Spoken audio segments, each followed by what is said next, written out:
Undaunted.Life, a man's podcast. I'm your host, Kyle Thompson. Let's get into it. All right, guys, today we've got a very special guest coming back on the podcast. He is an Undaunted.Life, a man's podcast alum, and that is Steven Pressfield. So you can hear our first interview with Steven on episode 151 of this podcast. So if you're not familiar with him, or if you didn't catch podcast 151, he's an author of historical fiction, nonfiction, and screenplays. His first book was The Legend of Bagger Vance, which was later turned into a movie that was directed by Robert Redford, starred Will Smith, Charlize Theron, and Matt Damon. His second book, which is on our 100 books that every modern Christian man should read list, is Gates of Fire, which is about the Spartans at the Battle of Thermopylae. Also, he wrote The War of Art, Turning Pro, Do the Work, The Warrior Ethos, Tides of War, and really over a dozen more. But guys, as of today, he's got an extra one. Another book is being released. So guys, if you are listening to this podcast on time, today, the latest novel called A Man at Arms has been released. Now guys, I just got to tell you, he sent me this book a few months ago, right? But I kind of timed it to where I would be finishing the book basically the day before, or really close to the time of the interview. And that's what I did. I finished this the day before. And it was an amazing book. An absolutely amazing book. And guys, you should take that, not with a grain of salt, but you should take that as an ironclad guarantee, because I've told you a lot before that I don't read fiction.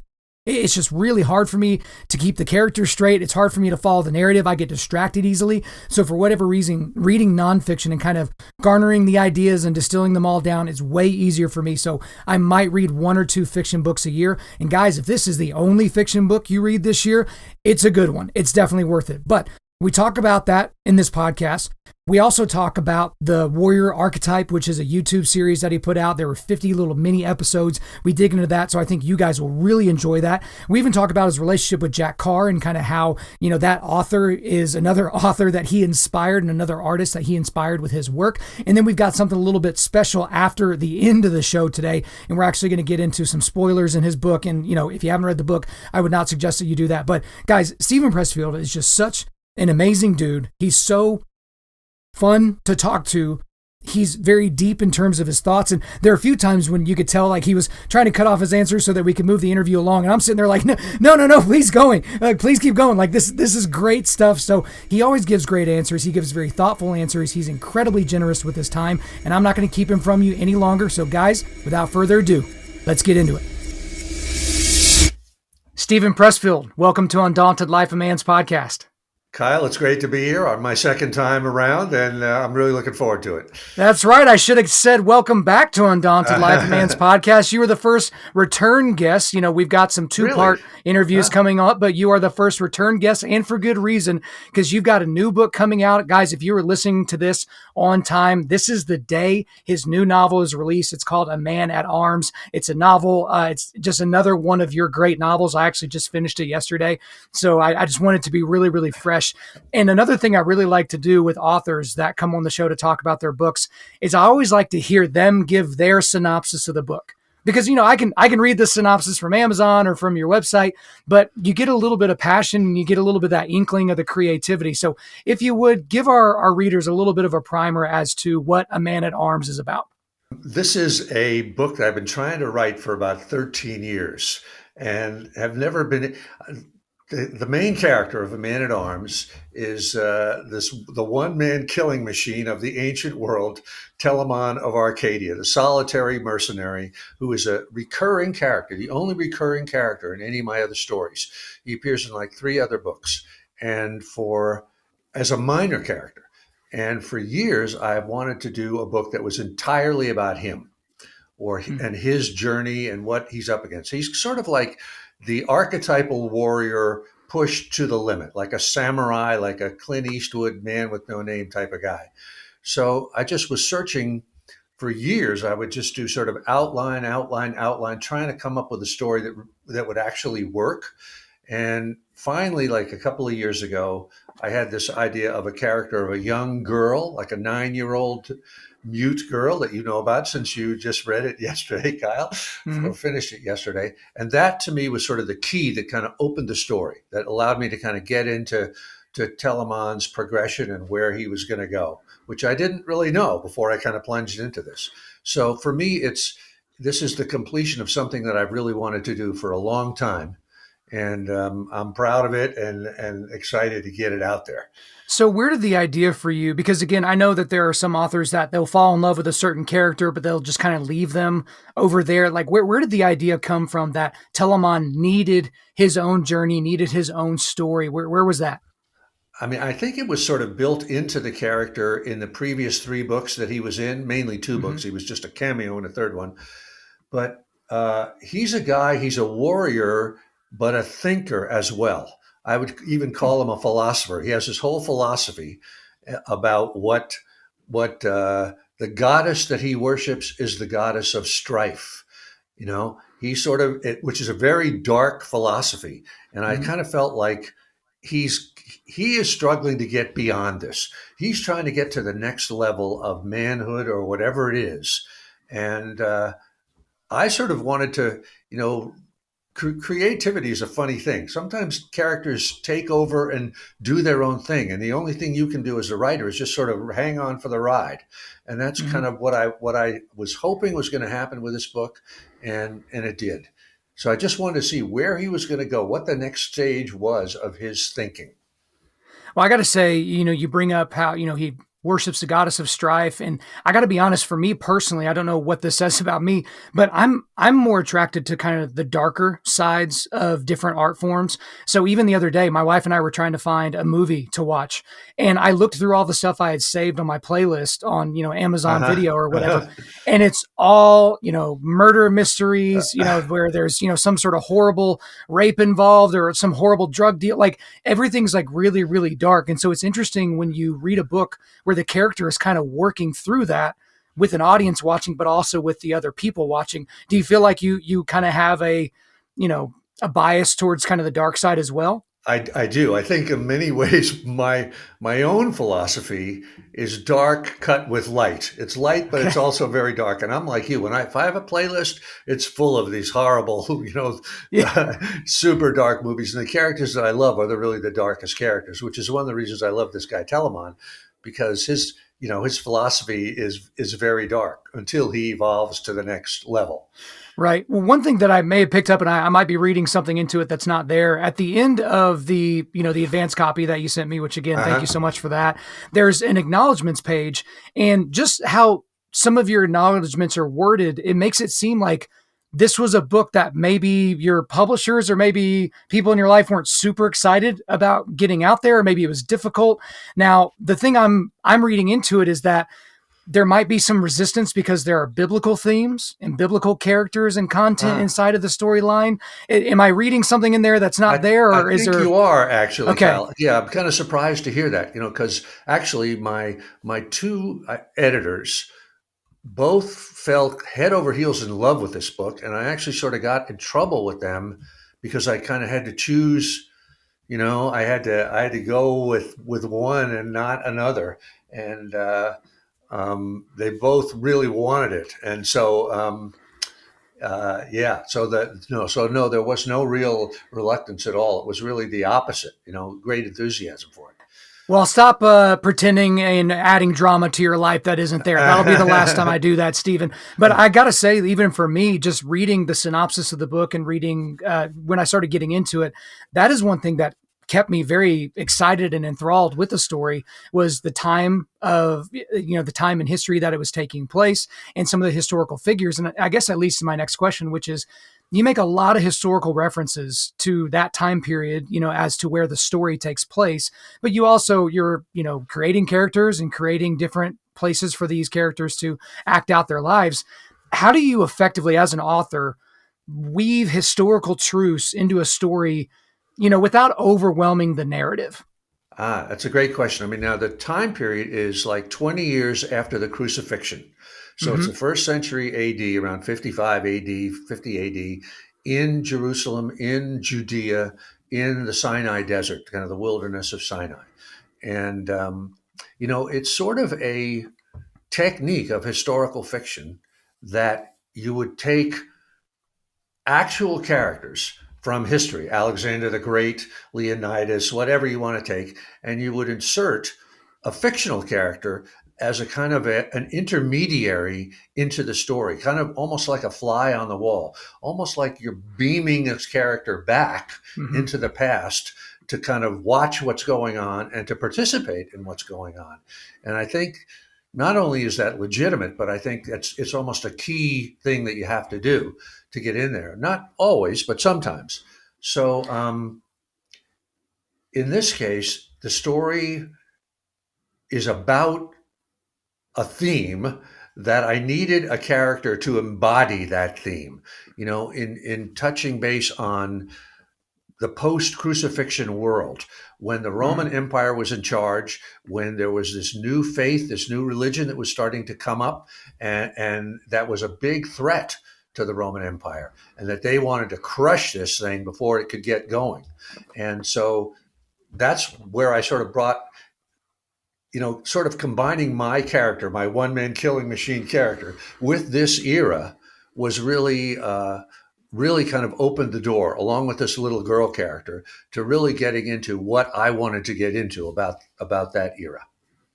I don't want to give away too much, Yeah, absolutely. I want to make sure that we kind of keep people's appetites whetted for this. But at the same time, I'm very excited about that time period, because particularly a lot of modern Christians, they think when somebody responds to their Facebook post, where they post a scripture and they're like, oh, so you still believe in the spaghetti monster in the sky? That they think that is like some sort of trial and tribulation that they're having to go through. And it's like, and you don't get a lot into, how Christians were treated, in specifics, but I encourage people to read a lot about the first century church and what the Romans were able to do, because they weren't trying to, push this religion to the side. They were trying to stamp it out entirely. And so I like that you kind of have that as an underlying theme of the book. Yeah. It was a fascinating thing for me. Like, there is that one speech that one of the Roman tribunes gives to our character of Telamon, where he says, the emperor's slumber is not disturbed by armies or anything else, because he knows he can defeat those. But a new idea, a new faith, that scares him, And in fact, in the real world, of course, that is what brought down the Roman Empire, and Rome the Vatican became the center of this new faith, Absolutely. There's one thing that I pulled out from your book that was in chapter 7, and I think this is a theme that our audience will love. And guys, there's a lot of reasons to buy this book, but this is an underlying theme for a lot of guys that maybe have a father wound, or have guys where, fatherhood is incredibly important to them. So there's a character in the book named David. He's a young man in the story, and he becomes an apprentice to Telamon, right? That's the mercenary, the man at arms. And as we learn from the story, David's father is not a very good or righteous man. Perhaps we would even categorize him as an evil man. So he's certainly not someone that David wants to model himself after. But this leads to a very interesting interplay between David and Telamon.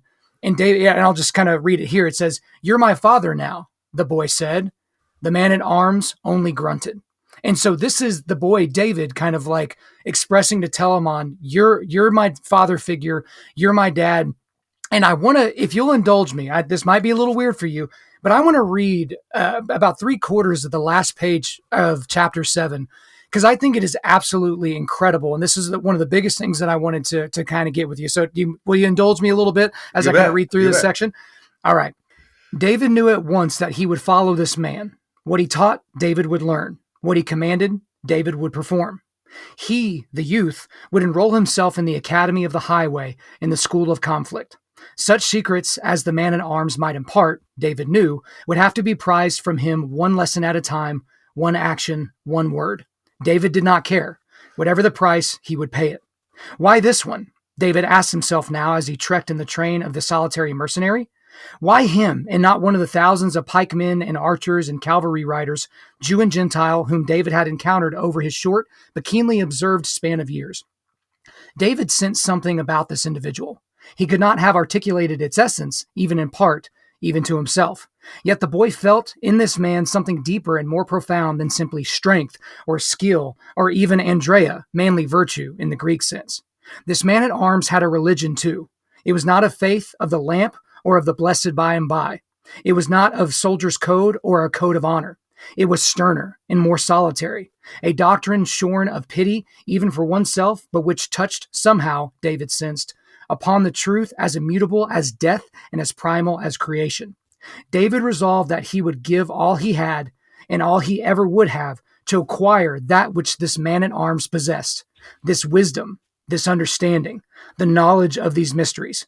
He would die to be and to become himself like this man. And so the reason why I bring that up is because every boy, in my humble opinion, needs two things.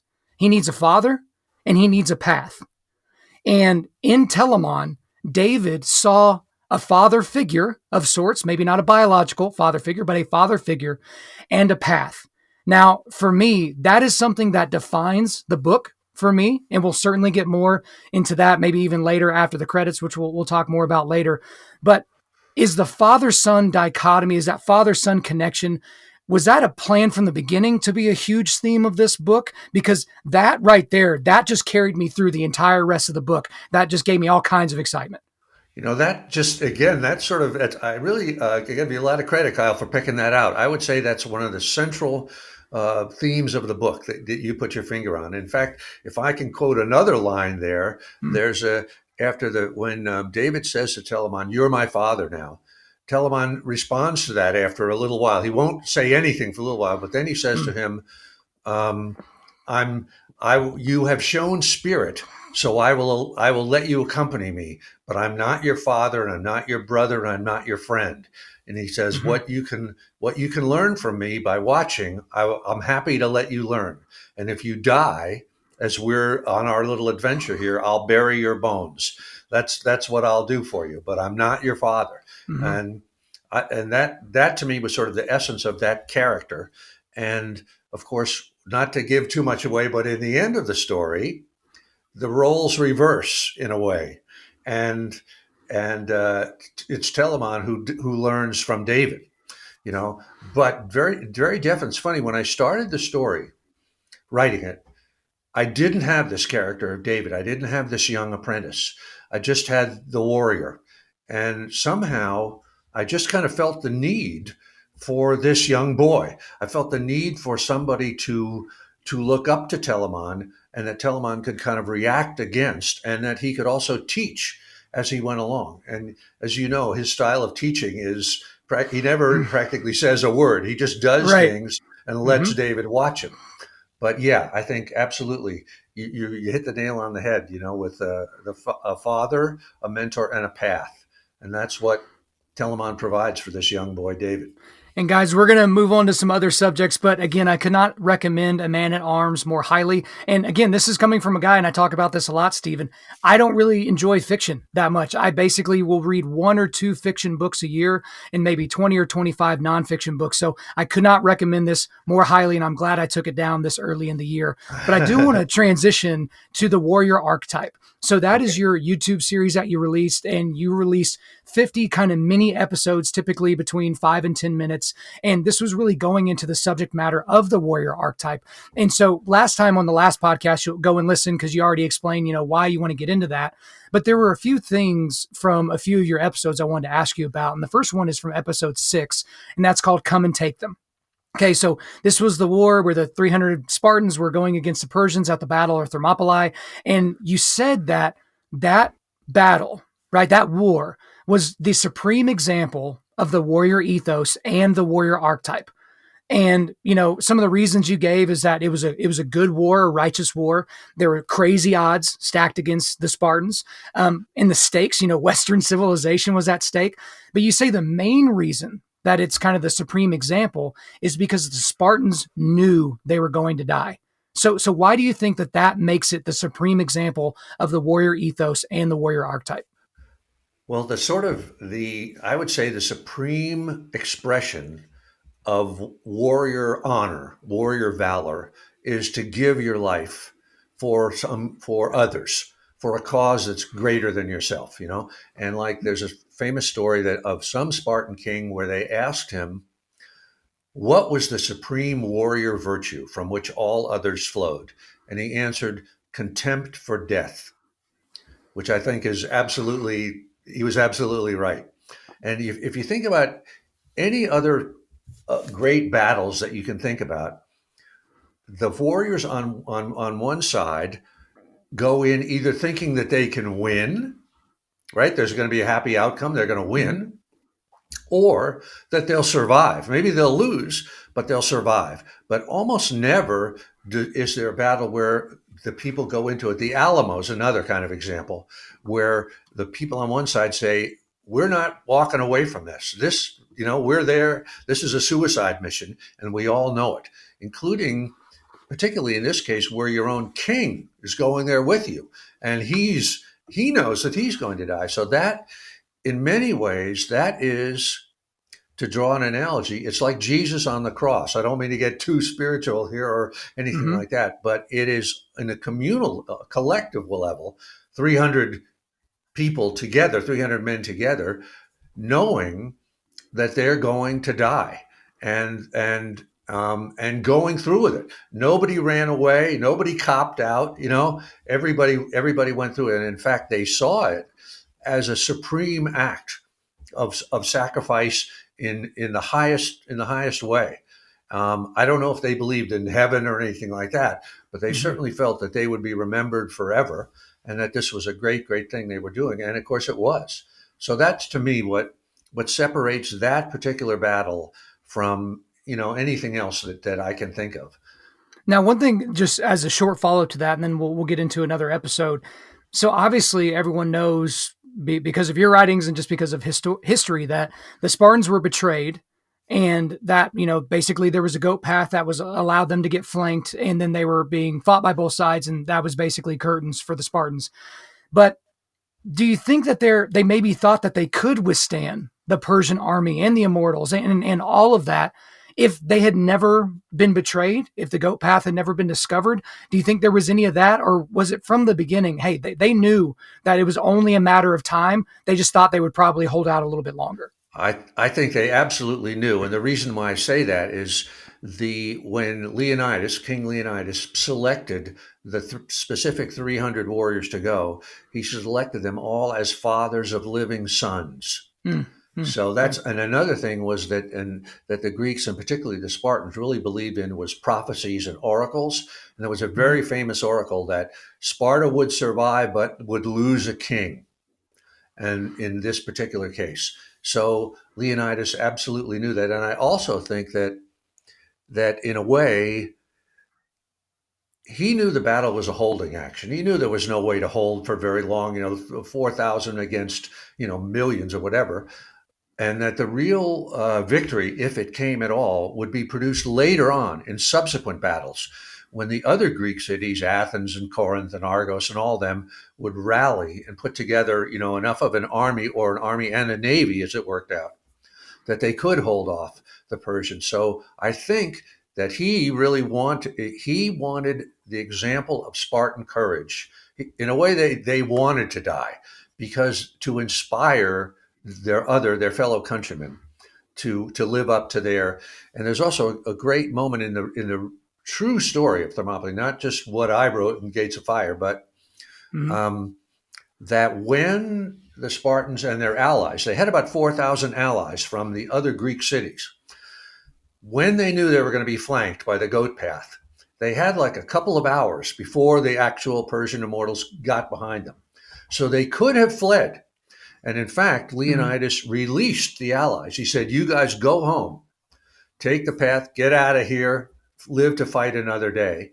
But the Spartans, we're going to stay here. We're going to die. And the other footnote to this, not to go on and on and on, Kyle, this is great. Go. Was that this, to me, was almost the greatest thing of all of that moment. Was there was another city called Thespiae, and there was a small unit that was there with the Spartans. And to a man, they said, we're going to stay too. We're not going to go. And the other thing is what they called the servants of the battle train, meaning the battle squires who would carry the armor, because a warrior in those days had heavy armor. He didn't go by himself into battle. He had a squire with him. And Leonidas freed them. They were basically, serfs or slaves. He freed them and let them go. But a whole bunch of them said, no, we're not going to go. We're going to stay here and die too. And these were people with families and children, wives and children. And, they didn't have to, they weren't going to get any glory. Their names were not going to be remembered, but they chose to stay too. And out of loyalty to their brothers in arms. So that was, to me, was even a more supreme example of courage. Absolutely. Absolutely. To fast forward a little bit to episode 9 of the series of Okay. 50, you have something called Why Study the Warrior Archetype. And so the claim you make in that is that we should study the warrior archetype because of the war within, basically the war between our own ears, right? The war in our heads. Yeah. So can you elucidate that a little further for our audience? I think, as a writer, let's say, me being a writer or an artist or whatever it is, or I have to fight a battle in my own head every day against myself, against my tendency to take the easy way out, to procrastinate, to give in to self-doubt, to become arrogant, to become lazy, to become complacent, all of those things that we do. And if you want to expand it farther into being a father or something like that, that there are all of the forces in your head that conspire to make you favor your own ego or your own needs over your children's or over the future, over your family, right? And how do you fight those negative tendencies that we all have? And to me, that inner war, we need to be warriors in that inner war.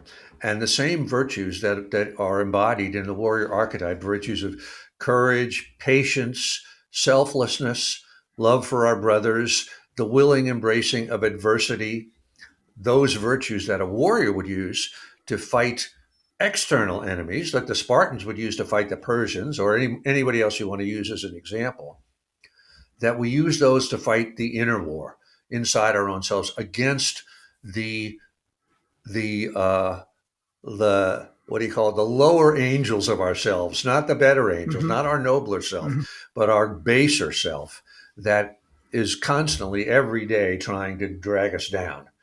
So that's what I meant by the inner war, and that's why I think we do need to study the warrior archetype. Well, and that's what you've talked about in, the war of art and different things like that. You have those issues. And for a lot of guys, they can become crippling. And most guys don't actually, they kind of give short shrift to even figuring out where those things come from. And so from my worldview and from the worldview of a lot of our listeners, we think those come from dark forces. We think those come from satanic forces. And, we always talk about putting the thoughts in your head through a filter. And so if you have kind of the God and Satan, ideal and worldview, it's like, would God be telling me this? That I'm a horrible father, that I suck at everything, I should probably just die? Or is that probably something that Satan would whisper? And so, and a lot of times it's not, like someone's yelling at you with a bullhorn. It's just a whisper. It's just a little glimmer of a thought in the back of your brain that you heard. And so again, I think that that's a really good way. And guys, we'll put episode 9 of the Warrior Archetype in the show notes so you can check that out, because I think that would be helpful for you regardless of your worldview. But the last one I want to talk about is actually the ultimate episode, the last episode of your series, and that's episode 50, and it's called The Warrior Going Forward. And so you said in that episode that the warrior archetype needs to have a moral dimension. It needs a moral dimension. And if not, the warrior archetype could lead to evil, right? And you talked about different leaders and the things that they did, conquests and massacres and depopulating regions and enslaving people and just all the horrible things that come along with that, we should all know about because we should all be readers of history. So from your perspective, is it just any morality that will do? Is it a specific morality? Is it the morality of the times? Because in the world that we live in 2021, it is unrecognizable to the morality that we thought we had as a culture even 4 or 5 years ago. Yeah, How would you answer that? Well, what I said in that episode, as you know, Kyle, is that I think that there are archetypes beyond the warrior archetype as we mature, that the warrior archetype usually kicks in maybe from the age 14, 13, 14 through maybe 20, when we're athletes, when we play football, when we jump out of airplanes, when we, scuba, we do crazy shit, or when we're actually literally warriors, in the military. Mm-hmm. But beyond that are other archetypes like the mentor, the father, the artificer, the teacher, the king, the sage, and the mystic. As we evolve. When I say the sage, I mean somebody like Obi-Wan Kenobi or Gandalf or Hmm. something like that. And I think that this is just my own theory on this, Kyle, and I may be wrong, but like when I'm asking myself, because as you were saying, the warrior archetype in and of itself does not really have a moral dimension. It's basically an Hmm. us versus them. They're the bad guys. We're going to kick their ass, right? But the soldier can become the stormtrooper, and the commander can become the despot and the tyrant. So if there's no moral dimension. So I've been asking myself, where does this come from? Sorry to be long-winded here, No, but this is I good. think as we evolve, as we mature, and as we go to the higher archetypes, one of the things that happens is our view of the world expands and becomes more inclusive, and we start to think of the people that we might have considered the enemy before, the Taliban or anybody you want to think of. We start to instead of seeing them as the other with a capital O, we start to be able to see them as human beings, exactly like us. And we say they're fathers. They love their children. They have their own. They would love their own freedom. They have their own conception of what is right and wrong. Many of them are tremendously honorable. We would be happy and proud to have them fighting on our side if we could, or we could be friends with them if we got to know them. And that aspect of inclusion, of inclusiveness, hopefully will expands even further, not just to physical enemies, but to the environment, to the planet itself. And we start to say we have to be stewards of this planet. And we Hmm. also go beyond that to future generations, where we start to say, we really care about our grandchildren, our great grandchildren, or even if they're not our children, just the future human beings that are going to be on this planet. And as we become more inclusive in our mindset, then it becomes much, much harder to harm other people. We can't look at another person and say, that's a subhuman, that's an evil person. It's okay for me to do anything to them. A prisoner that might be at our mercy. And it's very tempting when you're in the pure warrior archetype to beat the crap out of that person or whatever. But once Hmm. you start to see them as another full human being, then your whole attitude changes. And I think a moral dimension enters the equation. And that moral dimension tempers the potential brutishness of the warrior archetype. That's what I was trying to say. No, that's great. And just so you know, every time you go off, you say a bunch of cool stuff. So feel free to go off and say that. And one, just to maybe even put a finer point on that. I think everyone would agree with that. Whenever you play some moral dimension, you look at people differently. In the Christian worldview, you look at the imago Dei, that we were all created in the image of God.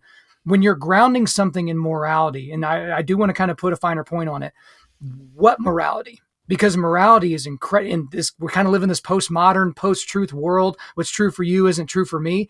Because the people you're fighting on the other side, they may recognize that you're a human as well, but you're an infidel, or you're a murderer, you're the great devil, or something like that.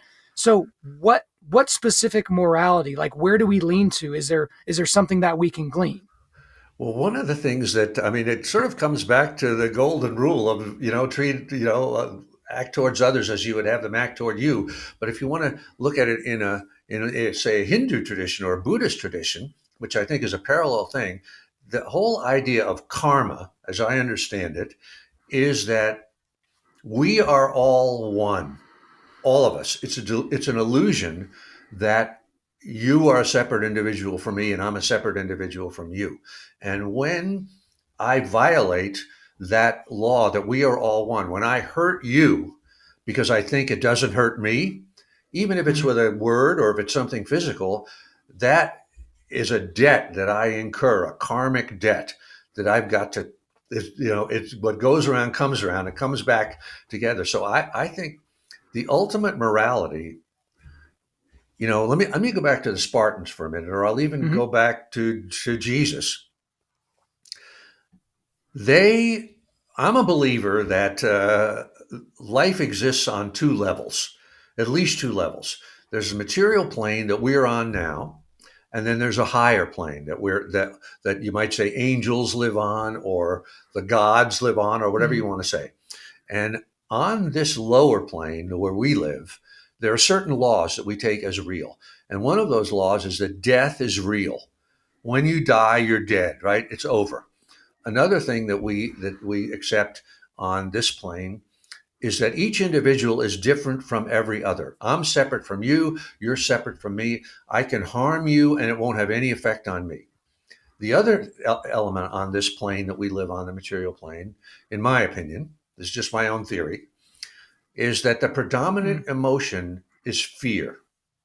Because we know we can die, because we know we have a body, because we know we can be hurt, we are protective of ourselves, and we're always trying to deal with the idea of death. Like the reason that people try to quote unquote leave a mark in their achieve something is because something that will outlive death. The reason why, or a big part of the reason why people have families and children, is to extend their own, their DNA or whatever, that I may die, but my sons and daughters will live on, so on and so forth. That's kind of the material plane. Now, on the higher plane, in my opinion, there are different laws. And one of those laws is that death is not real. The gods are immortal. Death is an illusion, as they say in many, many scriptures, right? The soul is immortal. The body may die, but the soul continues on. Another thing that they say, or that I believe on the higher dimension, is that I'm not separate from you, and you're not separate from me, that we are all one, and that we know that on that plane. This comes back to the idea of karma. And the third thing that is on the higher plane, in my opinion, is that the predominant emotion is not fear, but love. And that we're all bound together by love, and that God, or whatever you wanted to call it, the great force, whatever it is a binding force of love. So that I believe further that when we on this plane see somebody or some group acting according to the laws of the higher plane, it moves us to tears, and we honor them with the highest honors. And I think that's why the Spartans at Thermopylae that story lives forever, and it still is emotional, because they acted, first of all, as if death was not real, right? They willingly died. They acted as if the predominant emotion, or that there was no distinction between one of them and another. They were all one. And they acted not out of fear, but out of love for their brothers and love for their countrymen. So to get all this back down to what I'm trying to say, I think that the morality that we're looking for is the morality of that higher plane, the morality that we are all one. And I mean, if we believe that, how would the world be completely different, and all of the whole tribalism and all that stuff that we're going through now, partisanship and everything, would just vaporize, would just go away. In fact, you could say that the state of the United States right now, with the tribalism, is as far away from the high plane as it could possibly be. We're like in the deepest depths of right. what's bad. We're at each other's throats. There's no love. It's all based on fear, et cetera, et cetera. Anyway, again, that's another long answer, Kyle. Well, Stephen, there's no love, and we're definitely not going to send this down a political point, but you're right. I mean, this is as far from what the founders would have wanted for a people. They wanted to allow for kind of a disputatious attitude, but they didn't want to allow for this level of tribalism, because tribalism is what can kill something from the inside. Like those are the termites eating, the foundation of your house. It's eating all the scaffolding. And so to move away from politics before we get into that and get ourselves in trouble, I want to talk about a lighter thing, and that's your friendship with Jack Carr. And so Jack Carr, retired Navy SEAL, author, best-selling author of The Terminal List, True Believer, Savage Son, and his forthcoming book, The Devil's Hand. And his books and really his profile exploded after he appeared on the Joe Rogan Experience. And Joe Rogan basically gave him an endorsement of his books and his writing. And he appeared on our podcast on episode 168. So if you're curious, go back and listen to that. It was a wonderful interview. But the cool thing about Jack Carr is he gives a lot of credit for him being a successful author today to you. And, to your writings and to your encouragement. How do you feel about that? Oh, I think it's a great honor. And it's a great, a great source of friendship, And I feel kind of modestly about that because Jack's brought all the talent and all the, the determination in the world. He brought that himself to everything. But so I'm very happy. If anything that I wrote, I'm not even sure what exactly Jack means. Maybe it's the war of art and resistance and that sort of idea like that. But yeah, it's a great honor. I love the guy. I admire him. He's a tremendous talent and a wonderful guy, a family man, everything down the line. And so yeah, if I helped him in any way, I'm just honored to do that. Well, to be honest, Stephen, obviously you've given a lot of authors and writers and artists just in general motivation and inspiration and all these other positive things. So I guess a great thing for me to ask, and I think for our audience to learn, is who or what motivates and inspires you as an artist, as a writer, as an author? That's a great question. I think I'm a believer that we all have a destiny. We all have a calling. We all have a kind of an authentic being that we are. And, for some, it's to be a mother. For other, it's to care for the vulnerable and the weak. For others, it's to invent something like an iPhone or something like that, or to be a warrior or something like that. And for me, I'm a writer, and it took me years and years to be able to say that to myself and believe it. But I I sort of stumbled onto that path, and I tried many times to take other paths that were easier. I said, "You're crazy to keep trying to follow this dream because there's no success happening." But I just couldn't do anything else. If I did anything else, I was just too depressed to. So it's a mystery to answer the question, Kyle. I'm not even sure why. That was my calling when I came into this world, and that's what makes me happy. Well, it may be a mystery now, but you have to promise us something. If you ever figure out the reason, you have to come back on here and talk about it, even if that's the only thing we talk about. Is that fair? Okay, that's fair. All right. Now, guys, we're going to do something a little bit special here. So this is going to be a special thing just for those of you that have read A Man at Arms. Okay. So we're not going to do our normal outro. I'm going to kind of transition this, and I'm going to do our outro that we do with, the links and everything. And hey, this is how you can follow us. But then after the music cuts out from my normal outro, we're going to come back, and Steven has agreed to answer some very, very specific questions about it, Man at Arms. But here is your massive, obvious, blinking neon sign. Major spoiler alerts ahead. So if you just keep the track running after the music goes out, and then you plan to read this later, you're going to be woefully disappointed. It's going to be a bad, bad thing for you. So we're going to go ahead and make that transition now. So Steven, we appreciate you hanging around. All right.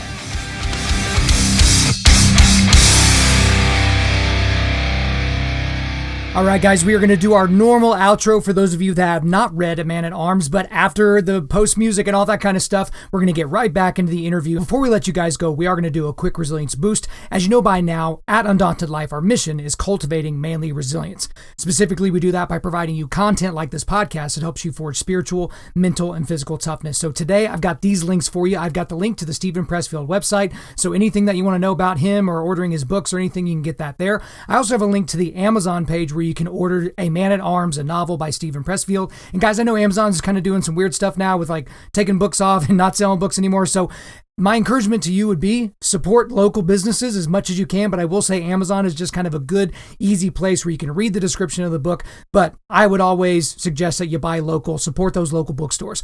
Also, I've got the link to Steven Pressfield's YouTube channel, and then I've got the links to those specific Warrior Archetype episodes, episodes 6, 9, and 50. And guys, like I told you, these are all quick. These are very, very quick videos. And so they're 5 to 10 minutes long typically. So you could just watch one a day for 50 days while you're on the can or while you're walking the dog or something like that. They're really, really good things to check out. And the other thing I would let you know is that pay attention to our social media. We've got some very important things coming up. We're going to do some giveaways. We've got some cool stuff going on. So if you're not following us on Instagram, that is going to be the best place for you to interact with us. Please follow us on Instagram, and we will go from there. All right, guys, thanks so much for listening to the podcast. We really do appreciate it. If you would, please subscribe on Apple Podcasts, iTunes, Spotify, Google Podcasts, or Stitcher, or iHeartRadio, and refer your friends to listen and share on social media. Guys, if we deserve a 5-star review, please leave us one in a few sentences letting us know why you like the content.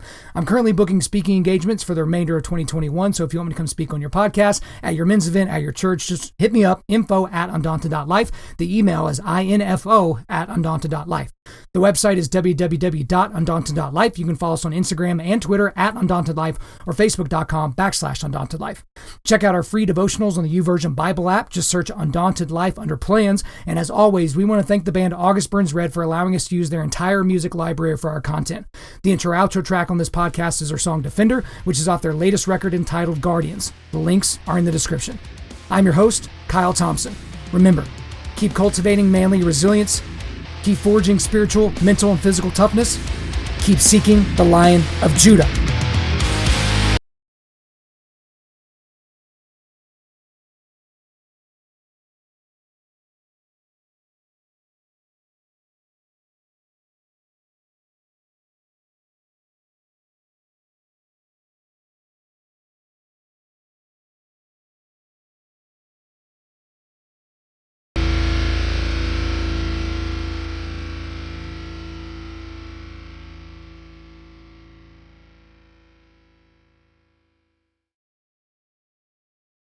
All right, Steven, you up for some specific questions about a man at arms? I'm ready.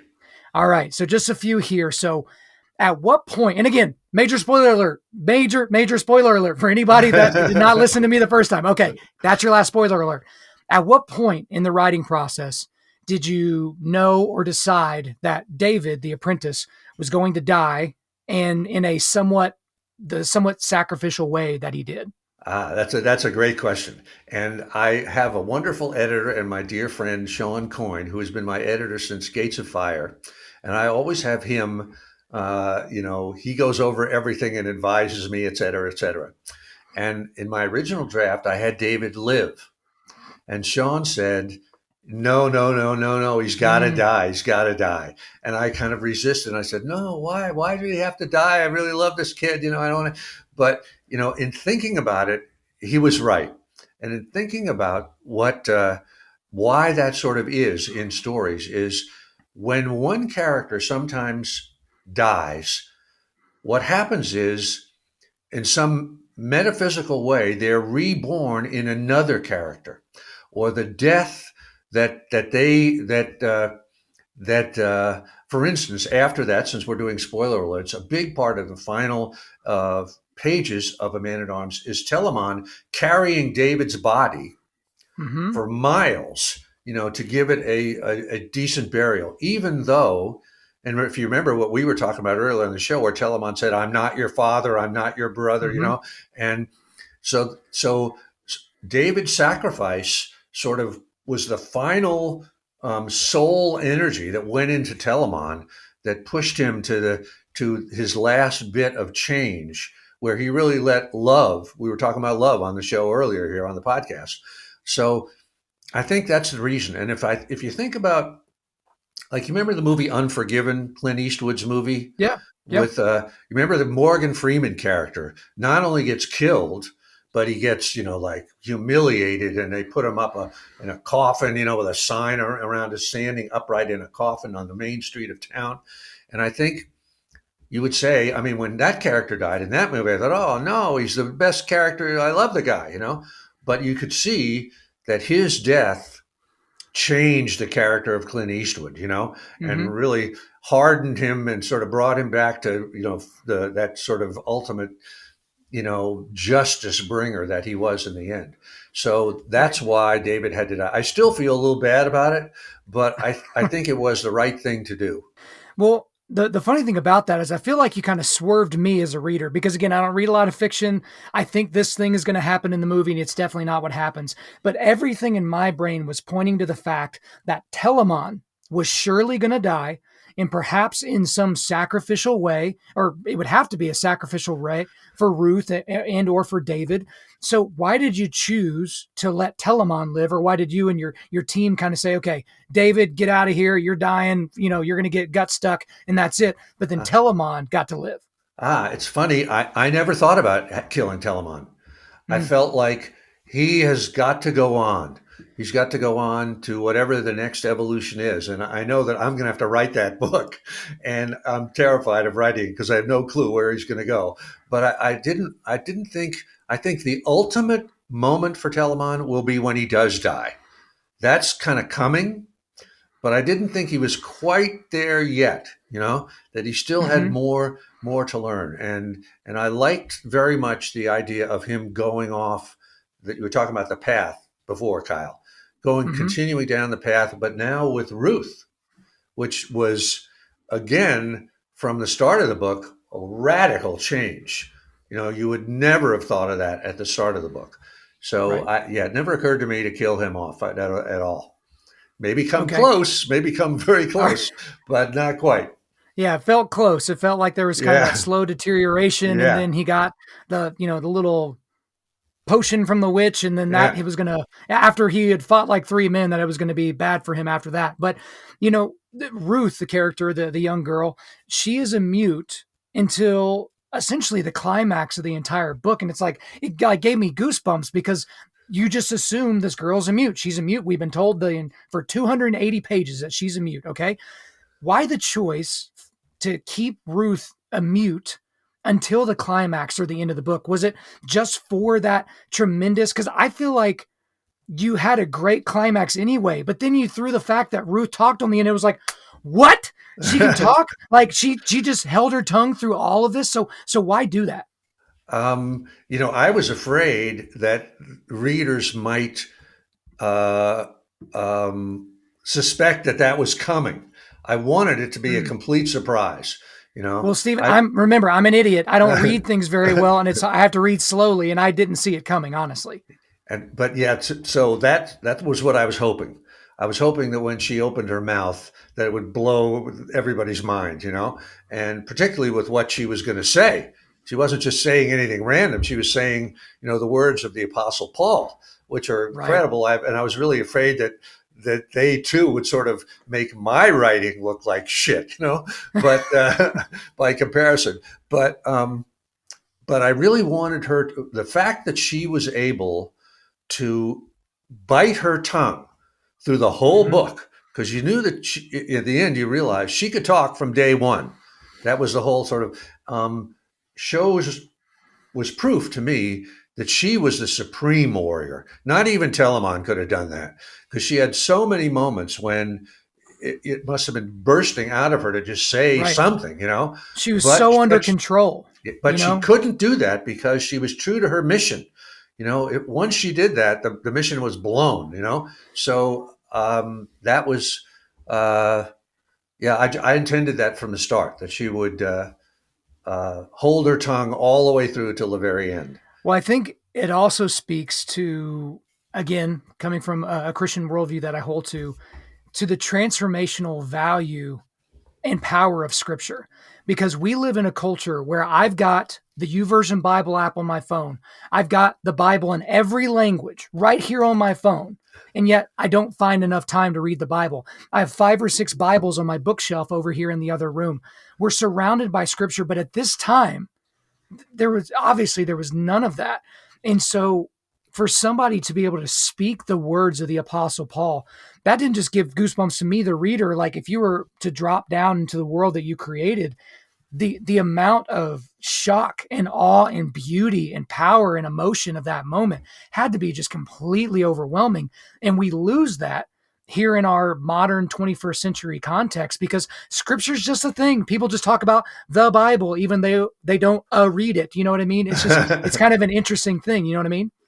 Yeah, but of course, but the proof that these words work is that they did work in this context of the story. It took 300 pages to build up to that, but when they kind of come out, those words of the Apostle Paul, they really hit you right in the face, because they're so beautiful.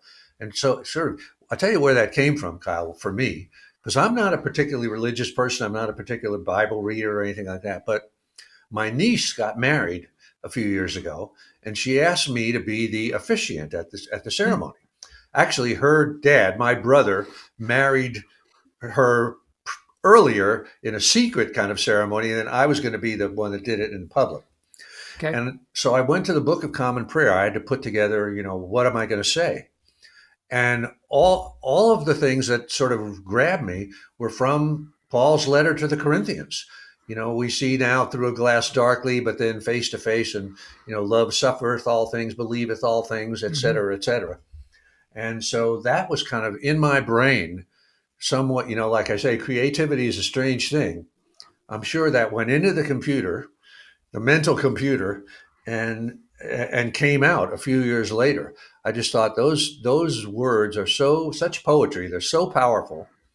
You can see how those, I mean, more than the Gospels in a way, those words are kind of central to this new religion that did overthrow Rome. And when you consider who Paul was as a person and who he was prior to his conversion, that carries with it. Because when you talk to somebody, I've talked to a lot of people because I am an evangelical. I talk to them about what they believe and kind of, the direction they're heading with their life and kind of what is the ultimate destination for those people. And, a lot of these people, they're like, oh, I've done too many bad things. I've cheated on my taxes and I've cheated on my spouse and I've done all these things. And I was like, so interesting. Have you murdered somebody? Did you go and have the support of the government to go and eradicate an entire group of people? No. Okay. Well, Jesus died for that person too. So I think his blood is sufficient enough to cover yours. But again, I'm not gonna sermonize here at the end because I've got one question left for you before we got to let you go. And you kind of talked about it a little bit earlier. And I was just going to ask you, will we see another book detailing what happens next for Telamon and Ruth? And I guess that is the question, because you kind of said you want to keep this kind of transformation of Telamon from the inside out going, but is Ruth going to be tagging along in this potential future novel, which should come soon? I mean, I don't know, because it's so strange. You wait for the story, but I certainly think she would be very much in there, if not the dominant character in there. In fact, she probably will be the dominant character in there. But I'm waiting. I'm waiting for the muse to inspire me. I'm not sure what that will be, but definitely he's got to go on farther, and she's got to be a central character in it. Well, I'm very much looking forward to that, and I know our listeners are as well, but that is all for me. Is there anything else you want to get off your chest? Just one, while we're giving spoilers away, the reason that I picked the name Ruth for the character is from that, which is quoted, the sorceress says it in the book, which to me has always been one of the most moving passages.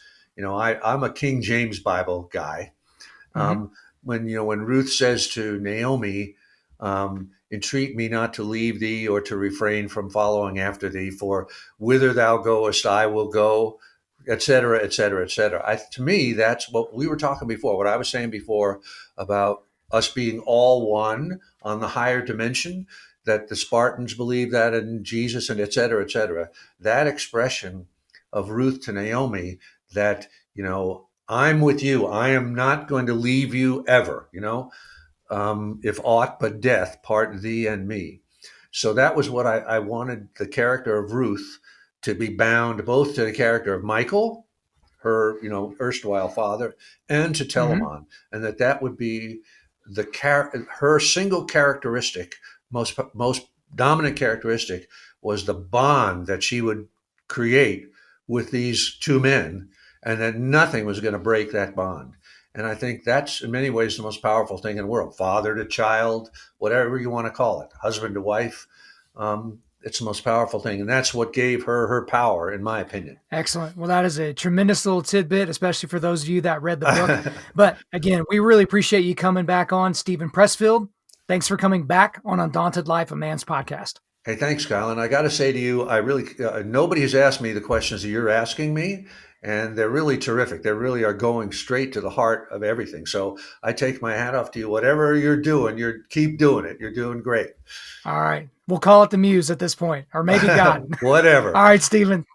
Thanks so much. Thanks, Kyle.